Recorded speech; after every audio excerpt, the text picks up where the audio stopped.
Ms. Morgan, Alice, please. I'm Detective Luther John. May I? How are you? I'm fine. Looks worse than it is. It's just really badly burnt. My eardrum burst. It seemed to bleed a lot. Head wounds will do that. They give you a CT scan? They did. I'm fine. You must be tired though, right? I don't think I've ever been so tired. It's shock. It's how we react. It's one of those strange things. So listen, I know it's been a terrible day. I know things look bleak and you feel very alone. But believe me when I say we're going to do everything possible to get whoever did this. Thank you. But these things I'm going to have to ask. I have to ask them. I'm sorry. Do you have any idea who might have wished your parents harm? Even if it's just a feeling, a sense of unease about someone, something you heard your mom and dad say maybe, something that didn't sit right? No, nothing. My mom was a very kind, gracious woman. And your dad? He was a very admirable man.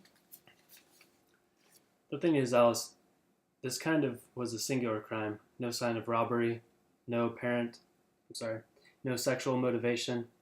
Now, I've been a cop since dinosaurs roamed the earth, and one of the things I've learned in that time is terrible crimes like this don't happen without motive. I know it's painful, but I need you to really dig deep and think about any money worries your parents were experiencing, maybe marital difficulties. Look, I've done nothing but think. All I do is think. There is nothing. Absolutely nothing. Look, I'm sorry. I feel like I'm looking down the wrong end of a telescope. It's not uncommon. Under stress, we remember things in strange ways. Different parts of the brain take over. I'm sorry. No need. Must be exhausting. All the concentration. Can I get you a coffee, maybe? Green tea would be nice. Your chair okay? Comfortable? It's fine, thank you. Sometimes I like to shorten one of the legs. It means the suspect can't get comfortable, can't relax. They're always unbalanced. Too hot? It's fine. Really.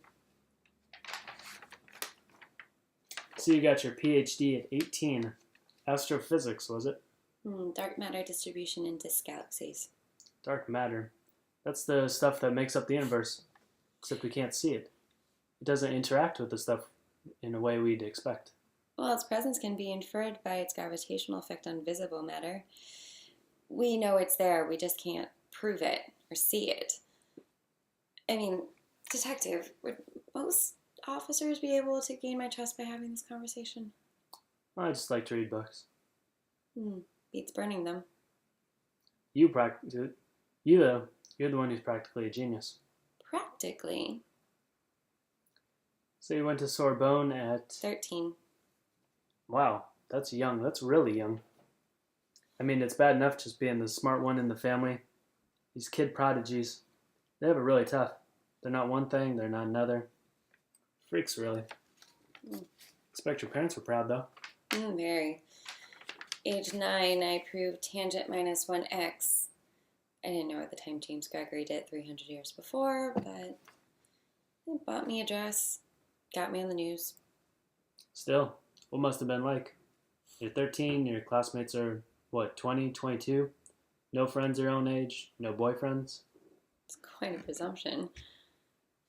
I matured very early, sexually. Guess you're familiar with Occam's razor? All things being equal, the simplest solution is the best solution. And what that principle tells me is the only other person we know to have been in your parents' house this morning, well, it was you. I don't see how it's possible to come to that conclusion.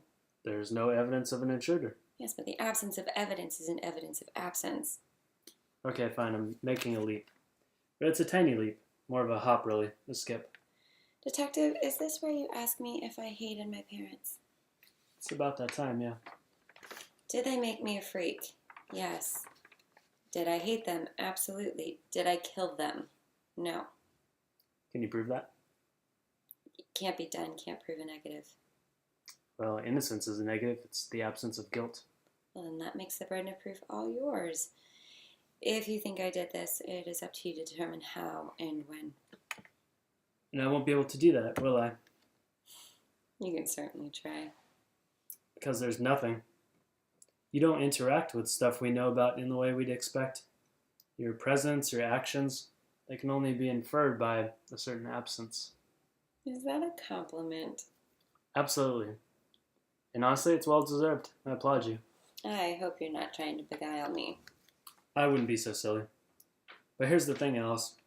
Right now, you can revel in your cleverness, but people slip up every single time, no matter how brilliant they may be. Well, that's just faulty logic postulated on imperfect data collection. What if you only catch people who make mistakes? Wouldn't that skew the figures just a little? Wouldn't it just? But really, that's the thing. Most criminals, they're not as clever as they think they are. Well, that must make this very boring for a brilliant man like you.